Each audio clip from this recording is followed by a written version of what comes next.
Hello, my friends. Another year of the Dallas Cowboys. I'm not going to do every game this year like I did last year, but I will come on from time to time and share my thoughts and opinions on what's going on with this team.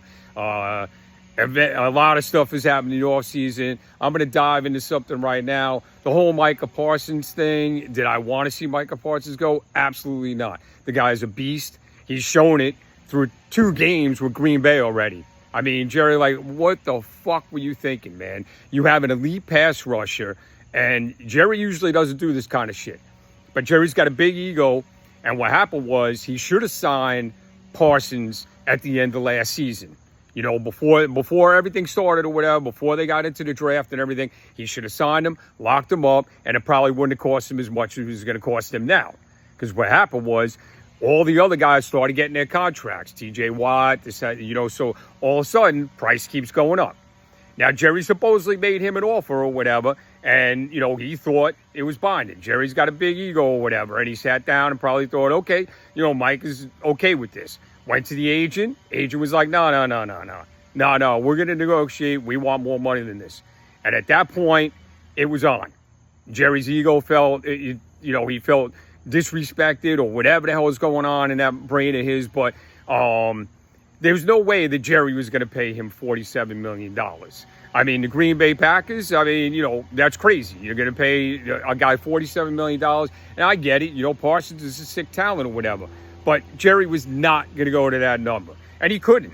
He obviously couldn't because it would destroy the cap for the team the next couple of years. He's already paying CDs, already paying Dak, and then now if you had Micah Parsons, you're paying him that kind of money. You can't build a team around that. So did I want to see Micah Parsons go? Absolutely not. The guy can change games. When he is on, and believe me, he's on now. I mean, he had checked out of the Dallas Cowboys. He was going to sit around and complain about it back and this, that, and the other thing. And, he was not invested anymore. He was out. He was going to leave. He said, I don't want to be here anymore, this, that, and the other thing. Now he's motivated, and you see what he's doing in Green Bay. The guy's going to wreck teams this year, man. And this will go down as one of the worst trades in NFL history. I mean, you wanted to shore up the run, but now you wanted to shore up the run, but now the pass defense is ridiculous. It's atrocious. Did you see the shit that happened yesterday? Russell Wilson looked like the second coming of Joe Montana, Tom Brady, throwing up 450 yards on the Cowboys. Are you crazy? So what you did was, okay, maybe you're shoring up the run. Maybe guys aren't getting running lanes going, but guess what? They are throwing the ball all over the place because you have no pass rush whatsoever. None. They got no pressure whatsoever on the quarterback. So now, because of that, he's got all the time in the world back there throwing the ball. I mean, this game yesterday was absolutely ridiculous. It was an insane game to watch. I mean, it was just back and forth, lead changes, crazy, this, that, and the other thing. And Brandon Aubrey, man, the guy is insane. I mean, that kicking leg on him, and he's a legit weapon. Legit. I mean, no matter where they are, once you get to the midfield, you can score points with him, which is absolutely insane. And they're probably going to need it, unless they need to do something with this defense.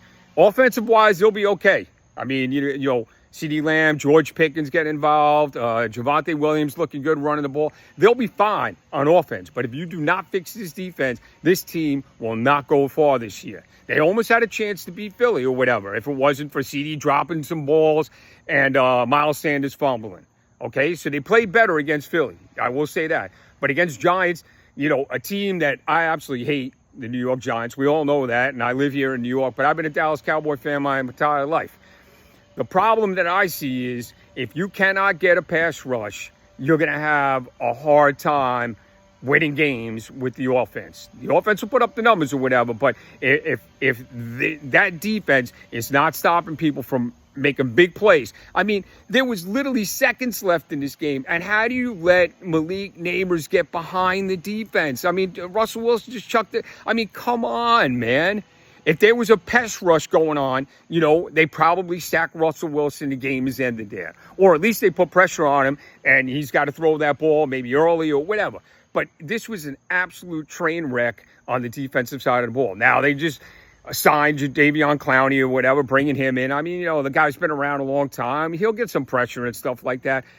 But Jerry's got to do something. And another thing this defense has not been able to do, even in Dan Quinn days, is running a zone defense. That's not their strength.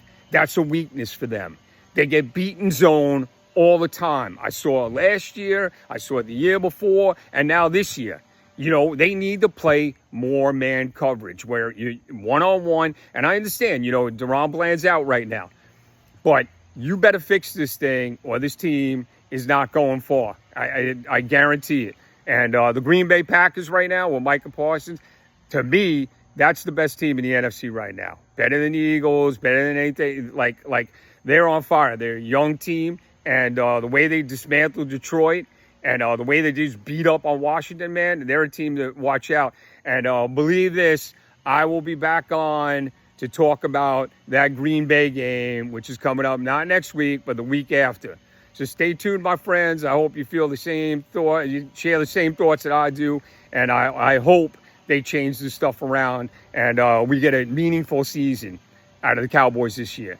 All right, my friends, stay brutal, and I will talk to you in about 2 weeks.